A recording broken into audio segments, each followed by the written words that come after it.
Assalamualaikum, hai apa kabar semuanya? Semoga dalam keadaan sehat dan bahagia selalu. Perkenalkan, nama saya Putri Balkis dari kelas 5 BIN. Kali ini kita akan membahas tentang karakteristik gelombang. Gempa bumi adalah gelombang yang dapat kita rasakan. Beberapa gelombang membuat tanah berguncang atas bawah atau maju mundur. Pada pelajaran kali ini akan membahas tentang apa sih karakteristik gelombang? Apa itu gelombang? Apa ada yang tahu? Apa itu gelombang? Gelombang adalah getaran yang merambat. Selanjutnya, gelombang dibagi menjadi berdasarkan 3. Yang pertama, berdasarkan medium perambatannya. Yang kedua, berdasarkan arah getar dan arah rambatnya. Dan yang ketiga, berdasarkan amplitudo dan fase gelombang. Berdasarkan medium perambatannya, gelombang dibagi ke dalam 2 macam, yaitu gelombang mekanik dan gelombang elektromagnetik. Di mana gelombang mekanik ialah gelombang yang memerlukan medium untuk merambat. Di sini mediumnya dapat berupa zat padat, zat cair, atau gas. Contohnya yaitu gelombang suara atau gelombang ombak. Yang kedua, gelombang elektromagnetik, yaitu gelombang yang tidak membutuhkan medium untuk merambatnya. Contohnya yaitu gelombang cahaya.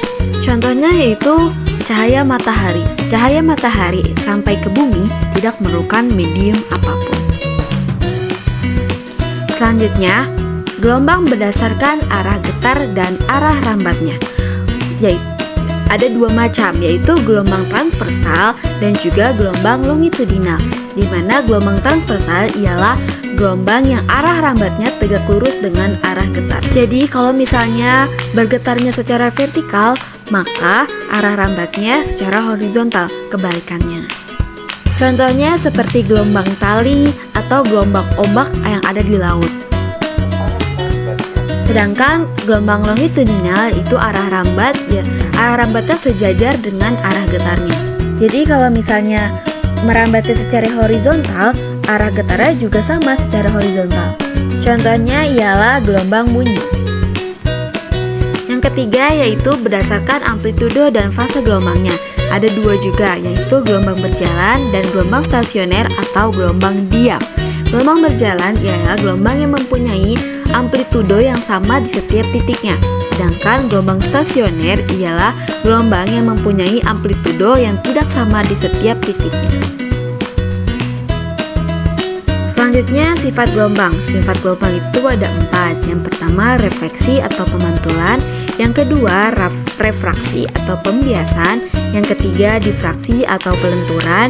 Dan yang keempat, itu interferensi atau perpaduan. Kita akan bahas satu-satu.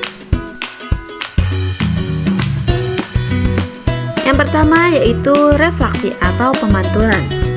Contohnya pada gelombang cahaya ini seperti matahari yang memantul dari air laut. Cahaya matahari memantul dari air laut. Sifat dari refleksi ini yaitu sinar datang akan sama dengan sinar pantulnya.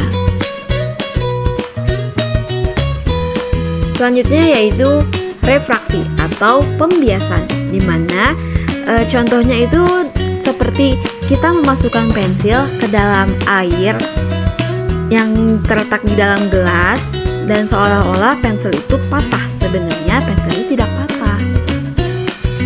Atau pembelokan arah gelombang. Contoh kehidupan sehari-harinya yang lain yaitu seperti kolam renang. Dari atas kita melihat kolam renang itu dangkal, sedangkan aslinya tidak seperti itu. Kemudian yang ketiga ada difraksi atau pelenturan. Contohnya kayak gini, di sini ada gelombang masuk. Pertama-tama dia bentuknya itu memanjang atau lurus. Kemudian ada celah di tengah-tengah, celah kecil.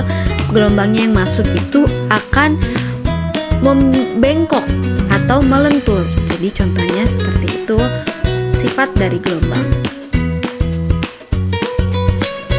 Sifat gelombang yang selanjutnya yaitu interferensi atau perpaduan, dimana yang namanya perpaduan yaitu berarti ada dua atau lebih dari satu. Di sini kita dapat lihat ada gelombang warna merah dan gelombang warna biru, dimana gelombang datang dan gelombang patulnya itu berbeda. Jadi dapat diartikan gelombang itu memiliki arah getar yang berbeda, mana gelombang yang berwarna merah dan yang berwarna biru itu arah getarnya berbeda, sehingga mereka berpadu, terjadilah perpaduan atau interferensi gelombang.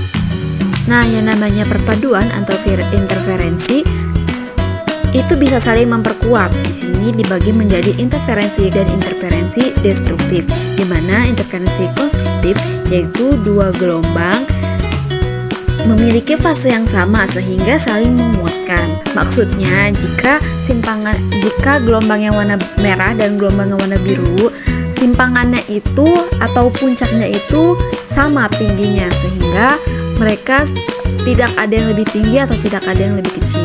Selanjutnya interferensi destruktif atau dua gelombang memiliki fase yang berbeda atau berlawanan sehingga saling melemahkan atau meniadakan.